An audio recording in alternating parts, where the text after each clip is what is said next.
to do. Now, I want to ask you if you can discuss how a tacit contract is related but different from presupposition. Well, they're definitely related. I'll give the listeners / watchers an example. So, all right. if I say to a kid, yeah, when you finish cleaning up the dinner dishes, would you like me to take you for ice cream or something like that? No, maybe not like a 5-year-old, because I'm not going to make a 5-year-old clean the dinner dishes. Yeah, I got a feeling say a teenager. That's not going to make it to the I was trying to come up with a better example. Trying and failing.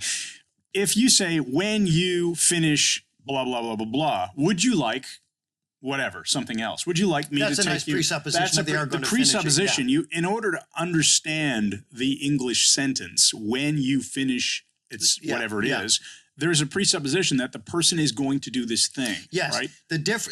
After we go out to dinner on Saturday, would you like to go to that new dessert place down the street? Yes, I would. Right. Oh, yeah, there you go. I think it was about me. Now listen, narcissism there. This is interesting. You're right about the presupposition. That's entirely correct. And you can imagine how difficult it is for me to admit that. Yes, I know. But the thing with the tacit contract is they're accepting the contract, which causes either deeper trance or some sort of change to take place in their transic behavior. For example, here's another one. Explanation of the difference. Imagine you're working with a client. Now listen to these three. And when your eyes close gently, you'll be ready to make those wonderful changes. Eyes closed, hypnotist knows what? The person is ready to make the changes. It's visual confirmation. And when you're ready to go into a deep trance, you'll take a deep, relaxing breath. So you're looking for a visual, something that you can visually sense. Or hear. Yeah, I suppose it could be an auditory thing. Yes. Too. You'll hear that sigh. How about this one? Which is very, what's the word again? Sighing in the siren? It's the emolliency. There we go. Yes, the emolliency comes back. That's right. Well, isn't going to be the same with all ethnic groups. One wonders. Now we got ethnology in. It doesn't matter what your ethnicity is. You're still going to sigh in an emollient way. That's right. All right. And how about this one? And when you've done all the necessary internal work, you can open your eyes and come back into the room. Yes, and there is a tacit contract where the internal work confirmed by the eyes opening. Yes, there's a marker for postural reorientation. This is a thing, Chris, that I think is very important, and it's interesting that a lot of hypnotists miss having a feedback mechanism with their subject. Yeah, that's a really good point. They just hammer the instructions at them, reading them in the frickin' readery, like Jack the frickin' Reader, the person is sitting there just being hammered by suggestions. That's why I like cataleptic limbs.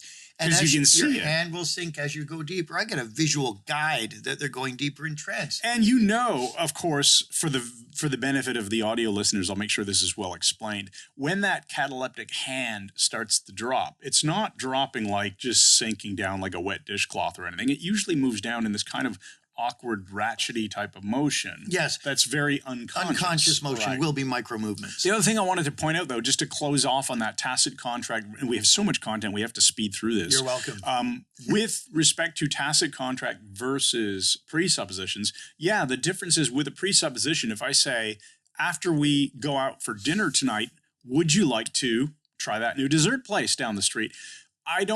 That's a yes or a no. I'm going to get an answer, which is a confirmation. But if I say something that doesn't require you to answer, after you clean the dishes, I'm going to read my book tonight, whatever, like nonsense.